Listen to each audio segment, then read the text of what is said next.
વિજ્ઞાન સેવા ચેનલમાં હું જેલીમડી આપ સર્વ વિદ્યાર્થી મિત્રોનું હાર્દિક સ્વાગત કરું છું। આજે આપણે ધોરણ 6 માં પ્રકરણ નંબર 11 બીજગણિત ચેપ્ટર વિશે અભ્યાસ કરીશું। એમાં સૌપ્રથમ આપણે સ્વાધ્યાય 11.1 જોઈશું। એમાં પહેલો દાખલો આવ્યો છે કે નીચેની નૈસર્ગિક પેટર્ન બનાવવા માટે કેટલીક દિવાસળીની જરૂર પડશે, તેનો નિયમ શોધો અને નિયમ લખવા માટે ચલનો ઉપયોગ કરો। તો સૌપ્રથમ તો તમારા માટે ચલ શબ્દ એક નવો શબ્દ કહેવાય। તો ચલ કોને કહેવાય? ચલ જે ભિન્ન કિંમતો ધારણ કરી શકે। એને સામાન્ય રીતે તમે એબીસીડી ના સ્વરૂપે લખતા હોય છે। જો આપણે જોવું હોય તો ચલ કઈ રીતના લખી શકીએ જોઈએ કે a b c d અથવા x y z m n p આ જે શબ્દો છે એને શું કહેવાય? ચલ કહેવાય। તો સૌપ્રથમ અહીંયા દાખલામાં વધારે સમજૂતી સાથે ચાલો પહેલો દાખલો છે મૂળાક્ષર p માટે પેટર્ન બનાવવાની છે અને આમાં કેટલી દિવાસળીની જરૂર પડશે એ આપણે શોધવાનું છે। તો સૌપ્રથમ હું અહીંયા જો કે જો આ એક દિવાસળી, પછી બીજી દિવાસળી કઈ રીતના છે અહીં, હા તો બે દિવાસળીની જરૂર પડી। એ જ રીતના જો આ રીતના દાખલા નંબર b c d એ રીતના આપેલા છે તો જો અહીંયા આપણે શું કરવાનું છે? માત્ર ને માત્ર આપણે નિયમ લખવાનો છે અને ચલનો ઉપયોગ કરવાનો છે, બીજું કાંઈ કરવાનું નથી। તો અહીંયા હું લખું કે કેટલા દિવાસળીની જરૂર પડી, હું અહીંયા લખું કે આ એક, એ જ રીતના અહીંયા બે દિવાસળીની જરૂર પડી તો હું અહીંયા લખું અહીંયા બે, પછી કોઈ સંખ્યા આને શું કહેવાય? સહગુણક કહેવાય। શું કહેવાય? સહગુણક। અને અહીંયા m। જો અહીંયા તમારે લખવું હોય તો અહીંયા તમે કહી શકો કે દિવાસળીની અહીંયા t બનાવવા માટે દિવાસળીની કેટલી જરૂર પડી છે? તો તમે કહી શકશો અહીંયા દિવાસળી બનાવવા માટે 2 ની જરૂર પડે છે। દાખલા નંબર b જોઈએ કે મૂળાક્ષર z માટે પેટર્ન z બનાવો અને સૌપ્રથમ અહીંયા શું કરવાનું છે? અહીંયા z આપેલો છે તો સૌપ્રથમ જોઈએ કે અહીંયા કેટલી દિવાસળીની જરૂર પડી છે તો આપણે લખીએ જો અહીંયા એક દિવાસળી, એ જ રીતના અહીંયા બીજી દિવાસળી, એ જ રીતના અહીંયા ત્રીજી દિવાસળી। તો અહીંયા જો z બનાવવામાં આપણે કેટલી દિવાસળીની જરૂર પડી? 3। તો અહીંયા આપણે સૂત્ર શું બનશે કે 3m। ચાલો અહીંયા n છે જ્યાં કોઈ પણ સંખ્યા હોઈ શકે। ચાલો આ જ આપણો જવાબ, આપણો જવાબમાં એટલું જ આવશે, બીજું કાંઈ આવશે નહીં। ચાલો હવે મૂળાક્ષર u માટે દાખલા નંબર c કીધો છે મૂળાક્ષર u માટે। તો u બનાવવા માટે આપણે કેટલી દિવાસળીની જરૂર પડશે? સૌપ્રથમ જોઈએ કે જો એક, એ જ રીતના બે, એ જ રીતના 3। ચાલો 3 દિવાસળીની જરૂર પડી તો આપણે સૂત્ર કઈ રીતનું બનશે? અહીંયા લખું છું કે 3m। અહીંયા 3 શું કહેવાય? સહગુણક કહેવાય ને n શું કહેવાય? ચલ કહેવાય। ચાલો હવે મૂળાક્ષર v માટે, તો મૂળાક્ષર v માટે દિવાસળીની કેટલી જરૂર પડશે એ આપણે શોધીએ। ચાલો v બનાવવો છે તો સૌપ્રથમ આપણે શું કરશું? અહીંયા જો આ એક દિવાસળી, એ જ રીતના આ બીજી દિવાસળી, તો કેટલા દિવાસળીની જરૂર પડી? 2। તો આપણું સૂત્ર શું બનશે? 2m। તો આપણું સૂત્ર બનશે 2m, જ્યાં n શું કહેવાય? ચલ કહેવાય ને 2 શું કહેવાય? સહગુણક કહેવાય। ચાલો લખી નાખો, પછી આપણે દાખલા નંબર e જોઈએ। દાખલા નંબર e કીધો છે કે મૂળાક્ષર e માટે પેટર્ન બનાવો। તો મૂળાક્ષર e માટે સૌપ્રથમ જોઈ લઈએ અહીંયા કેટલા દિવાસળીની જરૂર પડી છે। તો સૌપ્રથમ જો આ એક, એ જ રીતના અહીંયા આ બીજી, એ જ રીતના આ ત્રીજી, એ જ રીતના આ ચોથી અને એ જ રીતના આ પાંચમી। તો અહીંયા કેટલી દિવાસળીની જરૂર પડી? 1 2 3 4 અને 5। તો આપણું સૂત્ર શું બનશે? 5m। તો અહીંયા લખું છું આપણું સૂત્ર 5m। તો આપણું આ સૂત્ર થઈ ગયું। એમાં 5 કેટલા છે? 5 સહગુણક કહેવાય ને n શું કહેવાય? સહ। ચાલો મૂળાક્ષર s માટે પેટર્ન આપેલી છે તો સૌપ્રથમ હવે જો અહીંયા s આપેલો છે તો સૌપ્રથમ અહીંયા દિવાસળી કરજો। જો અહીંયા 1, એ જ રીતના અહીંયા 2, એ જ રીતના 3, આ 4 અને આ 5। તો આપણું સૂત્ર શું બનશે? 5m। તો સૂત્ર આપણું બની ગયું 5m અને 5 શું કહેવાય? સહગુણક કહેવાય ને n શું કહેવાય? ચલ। ચાલો હવે g આપેલો છે કે મૂળાક્ષર a માટે પેટર્ન આપેલી છે અને એમાં આપણે દિવાસળી શોધવાની છે। તો સૌપ્રથમ જો અહીંયા એક દિવાસળી કહેવાય, આ બીજી, એ જ રીતના ત્રીજી, અહીંયા ચોથી, અહીંયા પાંચમી અને આ છઠ્ઠી। તો અહીંયા 6 દિવાસળીનો ઉપયોગ થયો છે। તો આપણે સૂત્ર કઈ રીતનું બનશે? 6 એમ એમાં શું કહેવાય સહગુણક કહેવાય ને એન શું કહેવાય ચલ કહેવાય ચાલો હવે આટલું લખી નાખો પછી દાખલા નંબર 2 જોઈએ ચાલો દાખલા નંબર 2 જોઈએ કે આપેલા મૂળાક્ષર L C F ની પેટર્ન માટેનો નિયમ જાણીએ છીએ અને પ્રશ્ન 1 માં આપેલા મૂળાક્ષરો ઉપર આપેલમાં કયા મૂળાક્ષરો L ના જેવો નિયમ આપે છે અને આવું કેમ બન્યું મેં પ્રશ્ન 1 અહીંયા લખેલો છે જેથી કરી આપણે આ દાખલામાં એનો ઉપયોગ કરવાનો છે જેથી જો પહેલા સૌપ્રથમ આપણે જે જાણીએ છીએ એ લખી નાખીએ કે L નો નિયમ કેવો બનશે મૂળાક્ષર L નો તો અહીંયા લખો મૂળાક્ષર L ચાલો મૂળાક્ષર L માટે શું નિયમ બનશે કેટલી દિવાસળીની જરૂર પડશે જો આ એક એ જ રીતના આ બે એટલે શું થશે નિયમ 2n ચાલો 2 શું થશે સહગુણક ને n શું થશે ચલ ચાલો એ જ રીતના હવે C માટે જોઈએ તો આપણે C બનાવવો છે તો મૂળાક્ષર C માટે લખવું કે મૂળાક્ષર C માટે ચાલો તો C બનાવવો હશે તો કઈ રીતના બનાવશું જો આ રીતના બનાવશું એક દિવાસળી એ જ રીતના બીજી દિવાસળી અને આ ત્રીજી દિવાસળી તો 3n થશે ચાલો 3n તો અહીંયા લખું 3n એ જ રીતના હવે કયા મૂળાક્ષર માટે f માટે તો અહીંયા લખું મૂળાક્ષર f માટે ચાલો f બનાવો તો કઈ રીતના બનાવશું જો આ એક એ જ રીતના અહીંયા 2 એ જ રીતના 3 એ જ રીતના 4 અને આ 5 સોરી 5 નહીં અહીંયા આ જ રીતના ચાલો આ જ રીતના 1 2 3 અને 4 કારણ કે આપણે એક બનાવવાનો છે એટલે 1 2 3 4 તો કેટલા એમ થશે 4n ચાલો 4n હવે આપણે શું કરવાનું છે ચાલો એ આપણે જાણીએ ચાલો હવે કયા મૂળાક્ષરો L ના જેવો નિયમ આપે છે L ના જેવો નિયમ એટલે 2n ચાલો એટલે કયા આ પ્રશ્ન આપેલા છે એમાંથી કયા નિયમ એવો છે જે L જેવો બને છે ચાલો જોઈએ તો અહીંયા T માટે આપણે કેટલું સૂત્ર લીધું હતું બે દિવાસળીની જરૂર પડી આ રીતના 1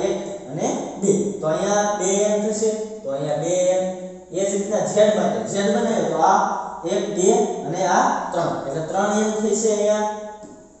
એ જ રીતના U માટે 1 2 અને 3 એટલે 3n આપણે આ પ્રશ્ન એક આગળ ભણી ચૂક્યા છીએ તો હવે V માટે V બનાવો 1 અને 2 એટલે અહીંયા શું થશે 2n ચાલો પ્રશ્ન એક ભણી ગયા છે એટલે અહીંયા ડાયરેક્ટ લખી નાખું હવે E માટે 1 2 3 4 ને 5 એટલે અહીંયા 5 ચાલો એ જ રીતના S માટે 1 2 3 4 ને 5 ચાલો અહીંયા આપણે 5 છે A માટે હવે A માટે જોઈએ A માટે શું કરીશું 1 2 3 4 5 ને 6 તો અહીંયા કેટલા થશે 6 ચાલો હવે જોવાનું છે કે આ પ્રશ્ન 1 માં L જેવો નિયમ કોણ બનાવે છે તો સૌપ્રથમ L જેવો નિયમ એટલે શું કે બે દિવાસળીની જરૂર પડતી હોય તો આમાં L માટે કેટલી દિવાસળીની જરૂર પડતી હતી 2 તો આ પ્રશ્નમાં જોઈ લઈએ કે બે દિવાસળીની જરૂર કયા પ્રશ્ન માટે પડે છે તો સૌપ્રથમ અહીંયા જો T માટે બે દિવાસળીની જરૂર પડશે એટલે 2 નિયમ સરખો થયો હા 2 એ જ રીતના આ 3 નહીં અહીંયા V 2 એ જ રીતના બીજો કે ના તો કહી શકાય અહીંયા ઓપ્શન A એટલે શું T અને બીજો D એટલે કયા V એ મૂળાક્ષર L જેવો નિયમ બનાવે છે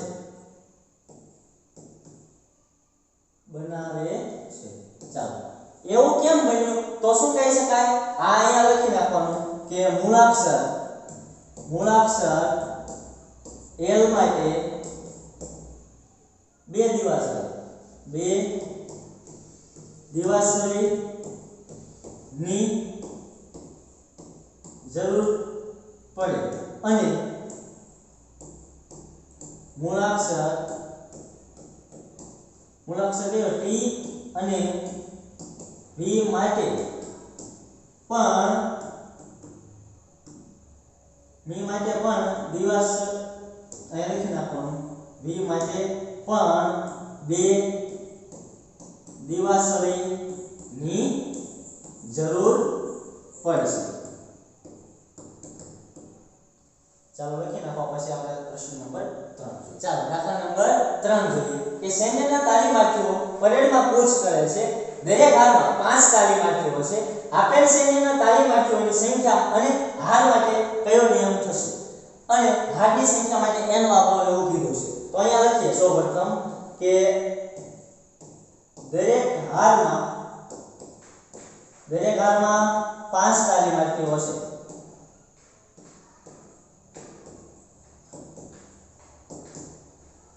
ચાલો હવે શું કીધું છે હારની સંખ્યા માટે. તો અહીંયા લખું કે હારની સંખ્યા માટે અથવા હારની સંખ્યા લખીએ. હારની સંખ્યા શું કીધું છે n. ચાલો એટલે હારની સંખ્યા આપણે n લઈ લઈએ. એ જ રીતના હવે જો સૂત્ર આપણું શું બનશે 5n. આપણું સૂત્ર બનશે. ચાલો તો અહીંયા લખીએ આપણું સૂત્ર શું બની ગયું 5n. હવે આ તો 5n જો અહીંયા n ની જગ્યાએ આપણે કોઈ પણ સંખ્યા લખી શકીએ. આપણે ખબર હોય તો ભલે છે અથવા ન ખબર હોય તો આ રીતના આપણે લખી શકીએ. જો હવે આપણે સમજૂતી માટે આ માત્ર સમજૂતી માટે હવે કરાવું છું કે જો આપણો આ જવાબ આવી ગયો છે. હવે આપણે વધારેની સમજૂતી માટે કે જો 5 તાલીમાર્થીઓ આપેલા છે દરેક હારમાં અને હારની સંખ્યા આપણને ખબર નથી. હવે જો અહીંયા હારની સંખ્યા 2 આપેલી હોય, હારની સંખ્યા 2 તો તાલીમાર્થીઓની સંખ્યા કેટલી થશે 5 * 10. ચાલો એ જ રીતના અહીંયા તો ઓછી સંખ્યા આપેલી હોય, કદાચ એક હાર આપેલી હોય, વધારે હાર આપેલી હોય, કદાચ 100 હાર આપેલી હોય તો શું કરવાનું? ચાલો 100 હાર આપેલી હોય તો 5 × 100 તો કેટલા થશે 500 વિદ્યાર્થીઓ. ચાલો એ જ રીતના 500 તાલીમાર્થીઓ થશે. ચાલો આ આપણો આ સમજૂતી માટે છે. પણ અહીંયા શું જવાબ તમારો શું આવી ગયો અહીંયા 5n. ચાલો હવે દાખલા નંબર 4 છે. જો પેટીઓમાં 50 કેરી હોય તો તે કેરીની કુલ સંખ્યા અને પેટીઓની સંખ્યાને કેવી રીતે લખી શકશો અને પેટીની સંખ્યા માટે b સંકેતનો ઉપયોગ કરો. જો તમને અહીંયા કોઈ સંકેતનો ઉપયોગ કરવાનો કીધો હોય તો તમારે એ સંકેત વાપરવાનો, અથવા સંકેતનો ઉપયોગ કરવાનો ન કીધો હોય તો તમે તમારી રીતે કોઈ પણ ચલ લખી શકો છો. ચાલો જો પેટીમાં 50 કેરીઓ હોય તો પેટીમાં કેટલી કેરીઓ આપેલી છે તો લખી નાખવાનું પેટીમાં 50 કેરી હોય. ચાલો હવે શું કીધું છે હવે પેટીઓની સંખ્યા લખી નાખવાની. પેટીઓની સંખ્યા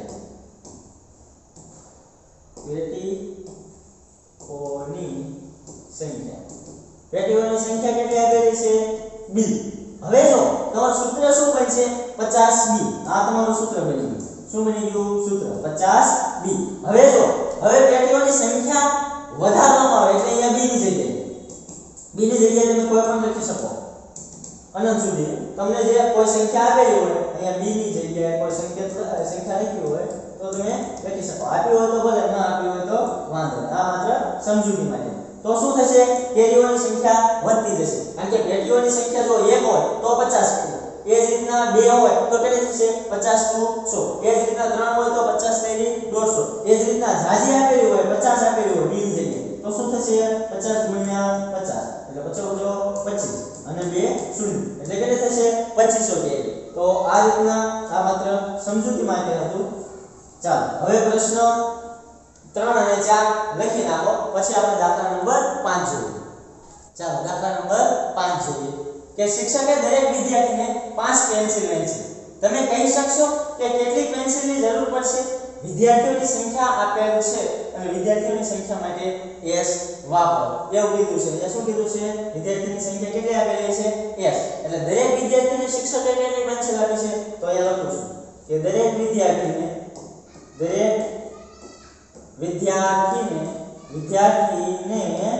5 પેન્સિલ વહેંચી. ચાલો કેટલી વહેંચી 5 વહેંચી. તો વિદ્યાર્થીઓની સંખ્યા કેટલી આપેલી છે તો અહીંયા લખી નાખીએ કે વિદ્યાર્થીઓની સંખ્યા કેટલી આપેલી છે વિદ્યાર્થીઓની સંખ્યા s. એટલે વિદ્યાર્થીઓની સંખ્યા આપેલી છે s. વિદ્યાર્થીઓની સંખ્યા આપેલી છે s. તો સૌપ્રથમ જો શું થશે આપણું સૂત્ર અહીંયા નિયમ કે 5s. હવે જો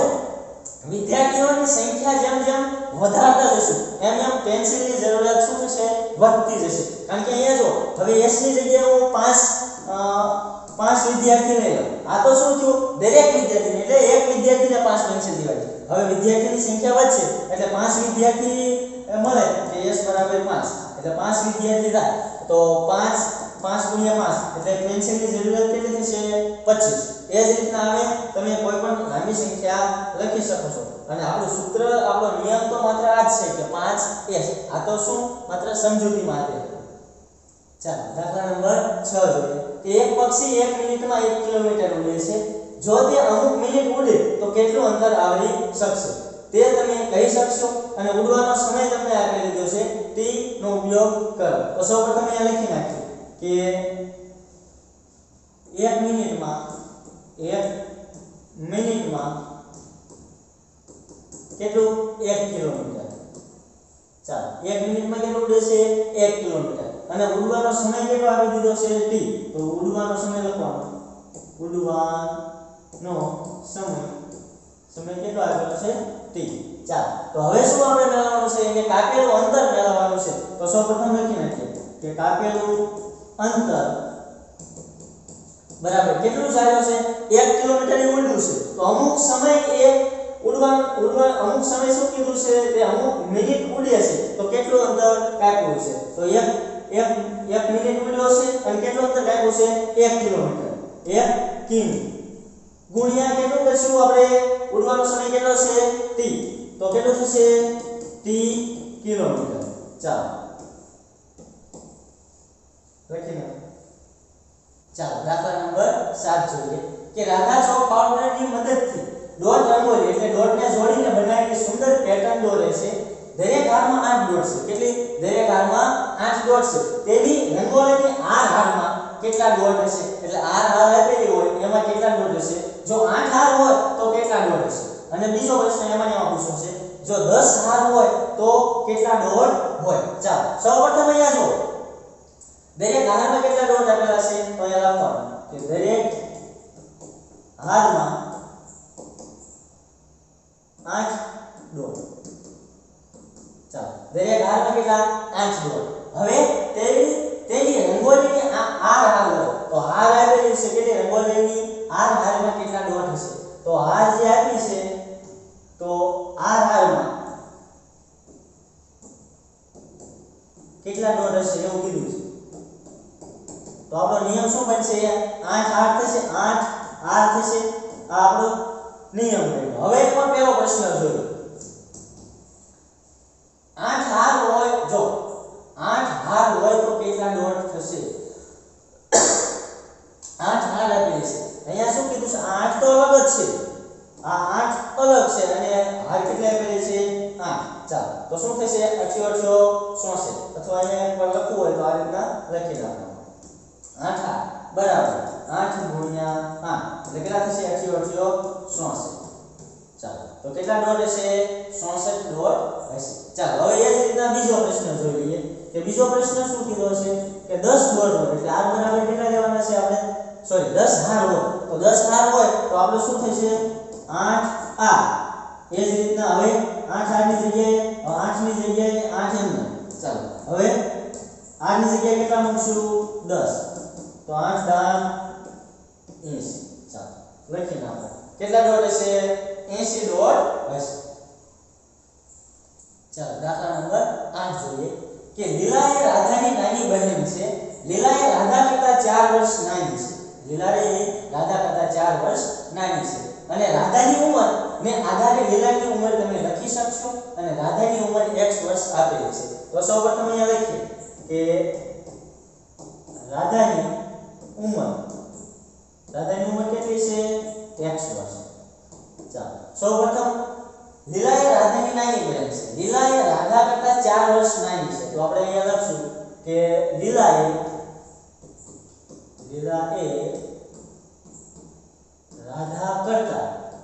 રાધા કરતા 4 વર્ષ નાની છે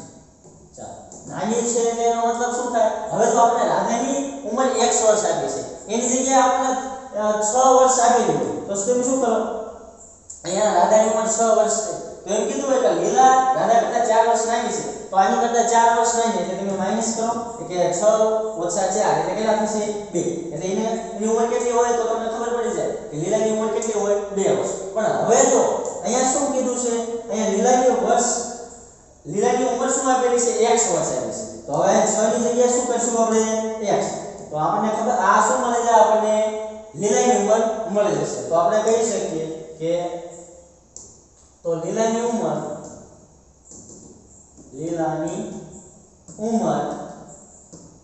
કેટલી છે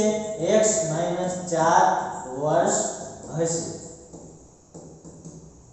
ચાલો લખી નાખો ચાલો દાખલા નંબર 9 જોઈએ કે મમ્મીએ લાડુ બનાવ્યા તેને કેટલાક લાડુ મહેમાનો અને કુટુંબીજનોને આપ્યા પછી 5 લાડુ બાકી રહ્યા થોડા મહેમાનોને આપી દીધા અને કુટુંબીજનોને આપી દીધા પછી 5 લાડુ વધ્યા તો જો મમ્મીએ આપેલ લાડુની સંખ્યા l હોય તો તેને કેટલા લાડુ બનાવ્યા હશે ચાલો તો સૌપ્રથમ અહીંયા લખીએ કે શું લખીએ પહેલા સૌપ્રથમ મહેમાનો અને કુટુંબીજનોને થોડાક લાડુ લખું અહીંયા થોડાક લાડુ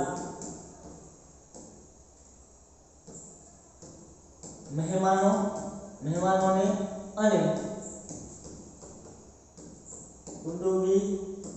કુટુંબીજનોને આપ્યા પછી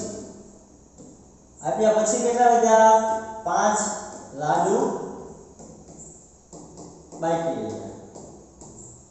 અને લાડુની સંખ્યા કેટલી આપી દીધી છે તો લખવાનું કે લાડુની સંખ્યા બરાબર l ચાલો l લાડુ તો હવે કુલ લાડુ કેટલા હશે આપણે કુલ લાડુ અથવા લાડુ જે કહેતા હોય ચાલો કુલ લાડુ કેટલા મળશે તો સૌપ્રથમ જો મહેમાનોને આપી દીધા હોય એ અને પ્લસ 5 લાડુ બાકી રહ્યા તો લાડુની સંખ્યા l શું મળશે કુલ લાડુ l પ્લસ 5 મળશે કારણ કે આ લાડવા મહેમાનોને આપી દીધા અને પછી શું વધ્યા 5 લાડવા વધ્યા તો આ આપણો જવાબ તો તેને કેટલા લાડુ બનાવ્યા છે તો કહી શકાય કે l પ્લસ 5 લાડુ બનાવ્યા છે ચાલો લખી નાખો ચાલો દાખલા નંબર 10 જોઈએ કે મોટી પેટીમાંથી નારંગી નાની પેટીમાં બદલવામાં આવી જ્યારે મોટી પેટી ખાલી થઈ ત્યારે બે નાની પેટી ભરાઈ અને 10 નારંગી બહાર રહી ગઈ જો નાની પેટીમાંથી નારંગી માટે x લેવામાં આવે તો મોટી પેટીમાં કેટલી નારંગી હશે તો સૌપ્રથમ અહીંયા આપણને આપી દીધું છે કે શું કીધું છે કે નાની પેટીમાંની નારંગી માટે શું કીધું છે x લેવાનું ચાલો હવે શું કીધું છે કે જ્યારે મોટી પેટી ખાલી થઈ ત્યારે બે નાની પેટી ભરાઈ અને 10 નારંગી બહાર આવી ગઈ તો અહીંયા લખીએ શું કે જ્યારે મોટી પેટી ખાલી થઈ ત્યારે બે નાની પેટી ભરાય અને 10 નારંગી બહાર રહી ગઈ ચાલો હવે જો એક પેટી માટે શું કીધું છે નાની પેટી માટે x લો તો એવી કેટલી ભરાણી 2 તો અહીંયા આ રીતના આપણે લખી શકીએ 2 ગુણ્યા x એટલે શું થશે 2x થશે કારણ કે બે પેટી ભરાણી છે એટલે 2x અથવા તમારે અહીંયા આમ ન કરવું હોય એક પદ એક સ્ટેપ વધારવું હોય તો અહીંયા લખી નાખવાનું જો આ કાઢી નાખવાનું તો શું આટલું લખવાનું શું કરવાનું કે પેટી ખાલી થાય ત્યારે બે નાની પેટી ભરાવાની એટલે બે નાની પેટી ભરાવાની એટલે શું થશે એનો મતલબ 2x ચાલો આ એક મળી ગયું હવે શું કરવાનું છે આપણે જો હજે 10 નારંગી બહાર આવી ગઈ એટલે 10 નારંગી બહાર રહી ગઈ ચાલો હવે 10 નારંગી બહાર રહી ગઈ એટલે એનો મતલબ શું આ બે નાની પેટી ભરાતા 10 નારંગી બહાર રહી ગઈ તો આપણે કહી શકીએ કે મોટી પેટી બરાબર આપણે આમ લખી શકીએ કે મોટી પેટીમાં મોટી પેટી ખાલી લખી મોટી પેટી તો શું થઈ જાય એનો મતલબ કે 2x + 10 થશે ને કારણ કે મોટી પેટીમાં કેટલી નાની હશે કે 2 ભરાતા એટલે 2 x + 10 વધી છે એટલે આપણે કહી શકીએ કે મોટી પેટી બરાબર 2x + 10 ચાલો લખી નાખો પછી દાખલા નંબર 11 જોઈએ ચાલો દાખલા નંબર 11 જોઈએ એમાં એ પ્રશ્ન છે દાખલા નંબર 11 માં a અને b પ્રશ્ન આપેલા છે એમાં પહેલો પ્રશ્ન એ જોઈએ કે નીચેની આકૃતિમાંની દિવાસળીની ગોઠવણી જુઓ અને ચોરસ અલગ નથી બે નજીકના ચોરસ માટે કેટલીક દિવાસળી સામાન્ય છે શું કીધું છે બે ચોરસ ને હોય એમાં કેટલીક સામાન્ય છે અને ગોઠવણીનું અવલોકન કરો અને દિવાસળીની સંખ્યાને આધારે ચોરસ માટેનો નિયમ તારો તો સૌપ્રથમ આપણે આગલા દાખલા જોઈ ગયા છે એ રીતથી કરીએ તો જો અહીંયા શું આપેલું છે દિવાસળીની સંખ્યા કેટલી આપેલી છે તો અહીંયા લખીએ સૌપ્રથમ દિવાસળીની સંખ્યા કેટલી આપેલી છે 4 અને ચોરસ કેટલા આપેલા છે 1 એટલે આપણે આગલા દાખલામાં 4m આવું લખતા હતા તો હવે જો અહીંયા આપણે ગણવું હોય તો અહીંયા ચોરસની સંખ્યા કેટલી છે 1 ચોરસની સંખ્યા કેટલી છે 1 એટલે 4 ની જગ્યાએ 1 મૂકીએ તો 1 એટલે આપણે કહી શકીએ કે દિવાસળીની સંખ્યા કેટલી છે 4 પણ હવે જો એને કારણ કે ગમે એ નિયમ થાય એ બધા માટે કેવો હોવો જોઈએ સમાન તો 4m છે એની જગ્યાએ અહીંયા જ લખીએ 4m હવે જો n ની સંખ્યા હવે ચોરસની સંખ્યા કેટલી છે 2 ચોરસની સંખ્યા 2 છે એટલે 4 * 2 એટલે કેટલા થશે 8 તો 8 દિવાસળી થશે ચાલો હવે ગણીએ જો અહીંયા 1 2 3 4 5 6 અને 7 તો આમાં તો દિવાસળીની સંખ્યા કેટલી થઈ 7 તો આ નિયમ આના માટે બંધ બેસતો હશે નહીં એ જ રીતના આમાં જોઈ લઈએ કે જો અહીંયા કેટલા 4m તો 4m છે તો 4 * 3 ચોરસ છે તો 4 ને 12 એટલે દિવાસળીની સંખ્યા કેટલી થઈ 12 તો હવે આમાં જોઈ લઈએ કે દિવાસળીની સંખ્યા 12 થાય છે જો 1 2 3 4 5 6 7 8 9 10 તો આમાં કેટલી દિવાસળીની સંખ્યા થાય છે 10 તો અહીંયા 10 અહીંયા 10 થાય છે અહીંયા 12 તો આ નિયમ બંધ બેસતો હશે નહીં ચાલો હવે જોઈએ કયો નિયમ બંધ બેસશે તો સૌપ્રથમ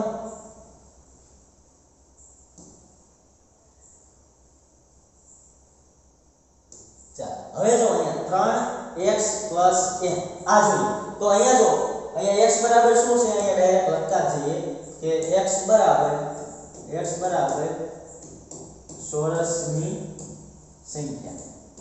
ચોરસની સંખ્યા કેટલી છે એ લખીએ ચાલો હવે 3 * 3x + 1 અથવા ડાયરેક્ટ અહીંયા x સંખ્યા લખીએ કે એને ગુણ્યા 1 કારણ કે ચોરસની સંખ્યા કેટલી આપેલી છે 1 એટલે અહીંયા જો 3 1 એટલે 4 એટલે અહીંયા થાય છે કે 3 1 ની જગ્યાએ ચોરસની સંખ્યા કેટલી છે 1 એટલે +1 ચાલો આમાં તો મળી જશે કારણ કે 3 1 3 ને 1 4 એટલે કેટલા થઈ જશે અહીંયા 4 થઈ જશે 4 દિવાસળીની સંખ્યા થઈ જશે પણ હવે એને જો નિયમ આમાં બંધ બેસતો હોય તો આ રીતના આપણે કરીએ ચાલો અહીંયા શું આપેલું છે કે x બરાબર લખી નાખીએ ચોરસની સંખ્યા અહીંયા ચોરસની સંખ્યા કેટલી આપેલી છે 2 અહીંયા કેટલી આપેલી હતી 1 તો અહીંયા 1 લખી નાખીએ અહીંયા 2 ચાલો હવે એ જ રીતના કે 3 * 2 + 1 એ જ રીતના 3x + 1 આ આપણો નિયમ થશે અહીંયા જો 3 2 6 6 ને 1 7 તો દિવાસળીની સંખ્યા 7 થાય છે જો 1 2 3 4 5 6 7 તો હા અહીંયા આ નિયમ આપણો બંધ બેસે છે કારણ કે હજે જો હજે પાછળ બે આપેલા છે આમાં પણ આ નિયમ આપણો બંધ બેસે જ્યારે આપણે આગલા દાખલા જોયા એમાં શું હતું આપણે ડાયરેક્ટ જે સંખ્યા આપેલી હોય એની સાથે ચલ ગુણી નાખતા કે 4x પણ અહીંયા શું કામ એ નિયમ નહીં લાગે કારણ કે અહીંયા અમુક દિવાસળીઓ સામાન્ય છે શું કીધું છે અમુક દિવાસળી સામાન્ય છે જો અહીંયા 3 ચોરસ અલગ અલગ હોત તો એ નિયમ આપણો બંધ બેસતો પણ અહીંયા જો એક સામાન્ય દિવાસળી આપેલી હોવાથી આપણે એ લખી શકશું નહીં ચાલો હવે એ જ રીતના અહીંયા પણ એ નિયમ જોઈએ અહીંયા જો કે લખશું x બરાબર ચોરસની સંખ્યા ચાલો હવે શું કરશું અહીંયા એ જ રીતના કે 3 ગુણ્યા કેટલા ચોરસ આપેલા છે 3 તો અહીંયા 3 લખું છું + 1 એટલે 3 ને 9 1 10 થઈ જશે હા તો ચાલો અહીંયા 3x + 1 પ્લસ 1 કારણ કે આ 3 ની જગ્યાએ આ 3 તો જે આપણે સહગુણક છે એ જ લખીએ છીએ પણ આ 3 ની જગ્યાએ જે ચોરસની સંખ્યા x આપેલી છે એ લખીએ છીએ ચાલો હવે દાખલા નંબર ડી જોઈએ આમાં જો x બરાબર શું આપેલું છે ચોરસની સંખ્યા આમાં ચોરસની સંખ્યા કેટલી આપેલી છે 4 અહીંયા 3 આપેલી અહીંયા 4 હવે જો આ જ નિયમ અહીંયા બંધ બેસે છે તો લખીએ 3 ગુણ્યા 4 પ્લસ 1 એટલે 3 ચોક 12 ને 1 એટલે 13 થઈ જાય છે ગણિત જો પેલા આડી લાઈન ગણી નાખીએ આડી દિવસ 1 2 3 4 ને 5 6 7 8 9 10 11 12 13 ચાલો હવે ગણીએ 3 ચોક 12 ને 1 13 હા 13 દિવસ લઈ થઈ જાય છે એટલે અહીંયા નિયમ બંધ બેસે છે એટલે 3x 1 એટલે આ બધા જ દાખલામાં શું આવશે એનો નિયમ 3x 1 ચાલો લખી નાખો ચાલો દાખલા નંબર ડી જોઈએ કે આકૃતિમાં ત્રિકોણની મેટ્રિક પેટર્ન દર્શાવેલ છે પ્રશ્ન 11.a માં દર્શાવ્યા પ્રમાણે એવો સામાન્ય નિયમ તારો કે જે ત્રિકોણની સંખ્યાના પદમાં જરૂરી દિવાસોની સંખ્યા બતાવે તો અહીંયા સૌપ્રથમ આપણે એ જ નિયમનો ઉપયોગ કરશું તો સૌપ્રથમ અહીંયા જો કેટલી દિવાસોની છે 3 એટલે આપણે શું લખશું 3n n ની જગ્યાએ ત્રિકોણની સંખ્યા શું આપેલી છે 1 એટલે 3 ગુણ્યા 1 એટલે 3 મળે છે એ જ રીતના જોઈ લઈએ આમાં મળે છે તો આ નિયમ આપણે લખી શકશું નહીતર આ નિયમ લખી શકશું નહીં ચાલો હવે 3n ત્રિકોણની સંખ્યા કેટલી છે 2 એટલે 3 ગુણ્યા 2 એટલે 6 દિવસ લઈ થાય છે ગણી જોઈએ ચાલો આ 1 2 3 4 ને 5 તો આ નિયમ લાગુ પડશે નહીં કારણ કે એ જ રીતના અહીંયા પણ નિયમ લાગુ પડશે નહીં તો ચાલો હવે શું કરશું એ જ રીતના એક શું કરશું 2x 1 અહીંયા પેલા લખી નાખીએ કે x બરાબર ત્રિકોણની સંખ્યા અહીંયા શું લખીશું આગલા દાખલામાં આપણે ચોરસનું લખ્યું અહીંયા ત્રિકોણની સંખ્યા અહીંયા ત્રિકોણની સંખ્યા કેટલી આપેલી છે 1 અહીંયા ત્રિકોણની સંખ્યા કેટલી આપેલી છે 1 તો અહીંયા સૌપ્રથમ જોઈએ કે 2x 1 એ જ રીતના હવે જો અહીંયા x ની જગ્યાએ શું લખવું પડશે પહેલા સૌપ્રથમ અહીંયા આપણે આ રીતના કરીએ 2 ગુણ્યા 1 1 એટલે શું થશે હવે 1 ની જગ્યાએ શું લખશું x એટલે 2x 1 હવે જો અહીંયા ત્રિકોણની સંખ્યા x છે પણ દિવાસળીની સંખ્યા મળી જાય છે ચેક કરી છે જો 2 કા 2 ને 1 3 એટલે 3 દિવાસળીની સંખ્યા મળી જાય છે જો હવે એનો અહીંયા સાબિત થાય એટલે કે જવાબ આપણો મળી જાય દિવાસળીની સંખ્યા તો આપણે આ નિયમ અહીંયા લખી શકીશું ચાલો હવે અહીંયા લખીએ કે x બરાબર ત્રિકોણની સંખ્યા ચાલો ત્રિકોણની સંખ્યા અહીંયા કેટલી છે 2 અહીંયા બરાબર 2 તો બરાબર 2 આવેલી છે તો સૌપ્રથમ અહીંયા જો અહીંયા પણ એ જ રીતના લખીને કે બરાબર 2 અહીંયા બરાબર 2 ચાલો હવે જો અહીંયા એ જ રીતના શું કરશું 2 ગુણ્યા 2 પ્લસ 1 હવે 2 2 4 ને 1 5 અહીંયા જો દિવાસળી 5 મળી જાય છે 1 2 3 4 ને 5 હા દિવાસળીની સંખ્યા કેટલી મળે 5 એટલે આપણે કહી શકશું કે 2x 1 આનો આ નિયમ માટે આ યોગ્ય છે ચાલો હવે એ જ રીતના c માટે જોઈએ c માં સૌપ્રથમ ગણી જોઈએ દિવાસળીની સંખ્યા કેટલી છે 1 2 3 1 2 3 4 5 6 અને 7 ચાલો સૌપ્રથમ જોઈએ 7 દિવાસળી મળે છે જો 2 ગુણ્યા કેટલા ત્રિકોણની સંખ્યા 3 + 1 2 3 6 ને 7 ચાલો મળી જાય છે ચાલો હવે અહીંયા લખી નાખીએ તો સૌપ્રથમ શું કરશું અહીંયા લખીએ કે x બરાબર ત્રિકોણની સંખ્યા ચાલો ત્રિકોણની સંખ્યા કેટલી છે અહીંયા 3 તો સૌપ્રથમ શું લખશું 2 ગુણ્યા 3 + 1 એટલે 2 3 6 ને 7 થઈ જશે હા હવે અહીંયા 3 ની જગ્યાએ આપણે શું લખશું 1 એટલે લખી શકીએ 2x + 1 જો આ 2 એમ ને હવે 3 ની જગ્યાએ ત્રિકોણની સંખ્યા x છે એ આપણે લખીએ ચાલો એ જ રીતના હવે d માં જોઈએ અહીંયા કેટલા આપેલા છે ત્રિકોણ 4 આપેલા છે જો ગણી જોઈએ પહેલા દિવાસળીની સંખ્યા કેટલી છે એ ગણી જોઈએ